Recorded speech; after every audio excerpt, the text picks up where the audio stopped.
Thank you, Chairman of Community. I want to associate myself with what has been said, especially what our sister President Samia Suluhu has just mentioned. But before that, let me raise a couple of questions maybe to guide us. I don't know if that is possible. One,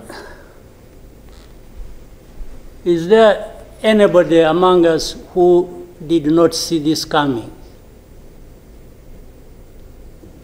I for one, I saw it coming, to be where we are now. I saw it coming because I did not see who was taking charge of the process, who was listening, who was trying to provide any kind of guidance as to what we should be doing from one thing or one day to another. And by this, I want to also ask, as the East African community, what did we want from the beginning? Or what did we do about that? What are we doing now? And what do we want to do for where we want to go? Because exactly like President Samia has mentioned, if it is talking about problems and defining them, and I think we have been very eloquent. We have talked about all kinds of things. But when do we match what we are saying and what we are doing so that we get to what we want? When do we come to that? I haven't seen it. President, I asked last time in our meeting, the last summit, where is East African community, or does it exist? And exist for what? By the way, even now, the person or the country we are talking about is not represented as we are discussing. And it is supposed to be, the country is supposed to be part of East Africa, but nowhere to be represented. So I'm not sure what bearing what we are discussing has on what happens in the process of finding a solution in this country. I'll move on.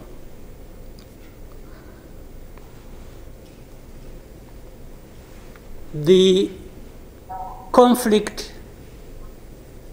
that was created from the time we had the East African community get involved in trying to help in Congo, and later on when the East African force was trying its best and we are seeing progress,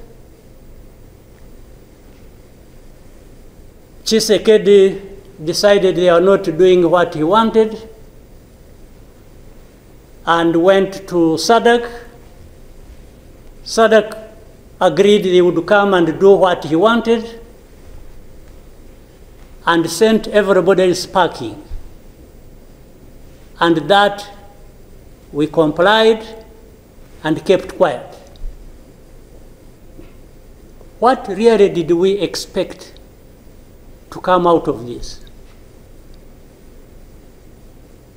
Now, worse still, I think even in East Africa itself, ourselves, maybe we have different understanding of what the problem is,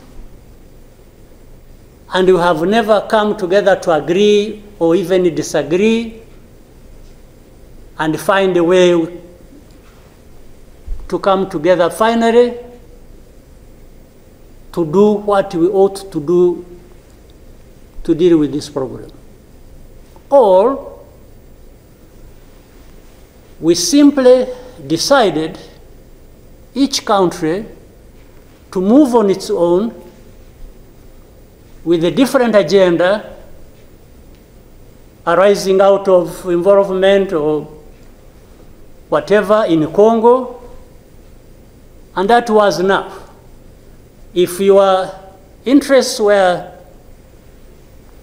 catered for by Tshisekedi, that was fine. Even if the others' interests or concerns were not taken care of.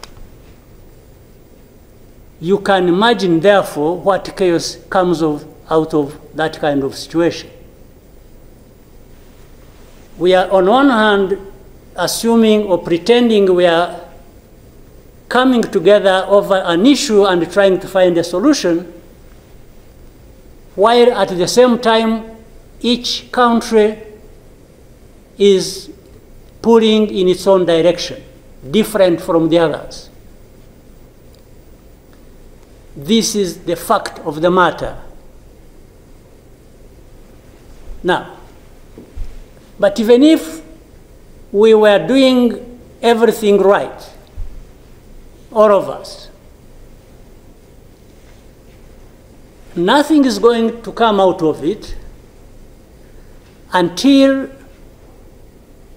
those mainly concerned are also part of it and participating and contributing to the success of the process through which they are getting the support.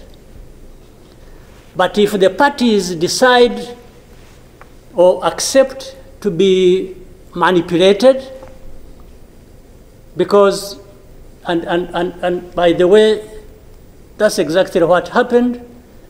And I think in Congo, there are experts for doing that. They would go to one party and promise them something, and then they would decide to keep quiet about what is obviously going to result into problems like we are seeing now. Or, like he did, he didn't want East African community because they were not doing things the way he wanted, even if it was not right.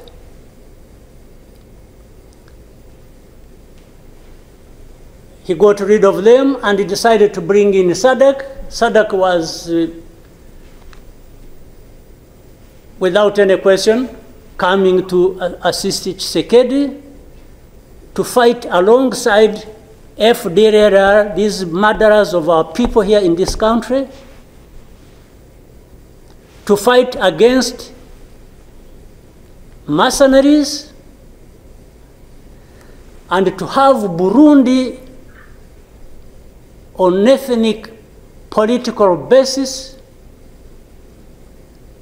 decide to support Tshisekedi in whatever endeavor, including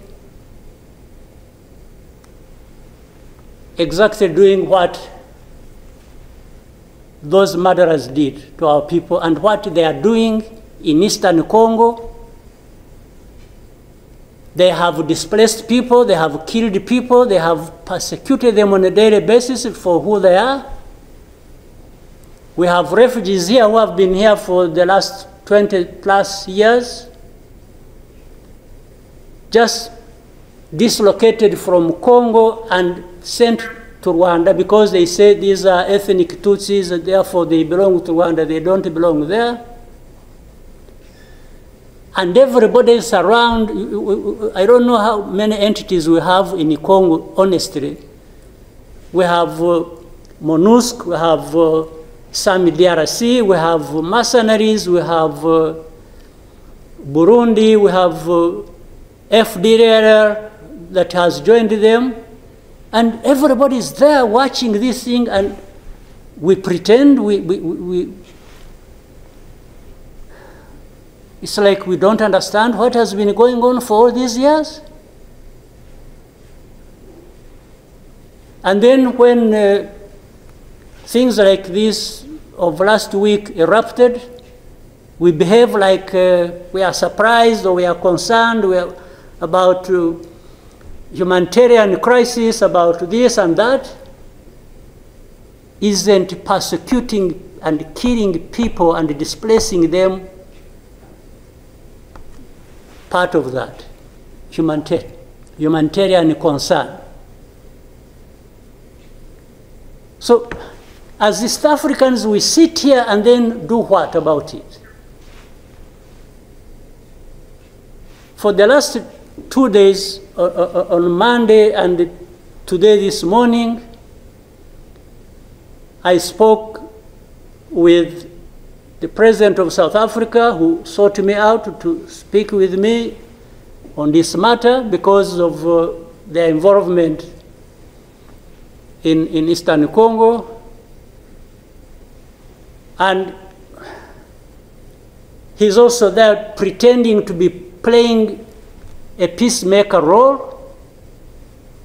And he has a force that has been fighting alongside FDLR and has been fighting the M23 on the instructions of Tshisekedi, because these are people who are not supposed to be in Congo,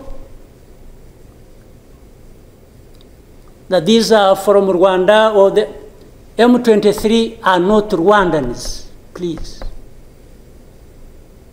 These are Congolese, and one time he accepts it, then another time he says, no, part of it is yes, and then the other part is from Rwanda, and these are He keeps on going. And how do we, leaders of our own countries, accept this to go on forever and just accept that we shall be manipulated by Tshisekedi or whoever is supporting him?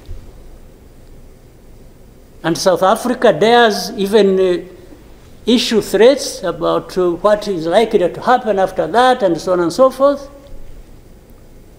Of course, we will see what threats they are talking about. Maybe they should have done that exactly for which they have been issuing threats. They should have done it to clean up the mess in Eastern Congo, or to fight back those who have been trying to clean up the mess. So then you have the whole international community just confused. They talked about Rwanda, they talked about the Nairobi process. Honestly, even here, maybe you will help me understand what all this means. The processes became an end in themselves. And the people leading these processes became more important than the results of the processes. The Nairobi process became a Uhuru process. Then the Rwanda process, it's like you can't say anything that will displease President Lorenzo. Definitely, this does not help deal with such a serious matters as we are faced with today. That in the end, just because they can't be addressed, we have such a situation that, like we have now. And if anybody, and above all, I don't understand how Tshisekedi keeps thinking that he will resolve the problems to do with rights of people militarily. Kill them, shoot them, bring in forces that are ready to help, like especially Burundi, well, I don't know whether that has been helpful for the last few days or weeks. They have been doing that. So I want us to, Chairman, Your Excellencies, I want us, whatever we are saying and whatever we intend to do, we capture the context rightly and then proceed based on that, and maybe we can get somewhere. But otherwise, if we keep saying good things, saying that, and to each other being nice, and then each one fulfilling their own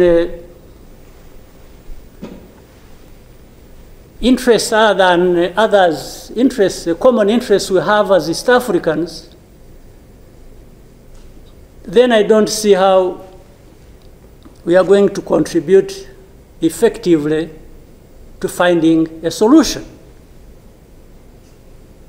But really, to have even had East African community expelled from Eastern Congo and everybody complied and then there was quiet, it's as if it was normal or that is okay. Everything dictated by the country or the person we are trying to help. I didn't understand that. And that's where we are now. That's how we are here, where we are. So let me maybe for now stop here. I would really want to hear advice of others, but I think it's not just a plaything. It's not, it's a serious matter, evidently, because it consumes people's lives. And the other day, 2-3 days ago, we lost people. There was a lot of sharing from Eastern Congo, from Goma, and killed a dozen people and injured hundreds. We will definitely take care of that. There's no question about it. Thank you, Mr. Chairman.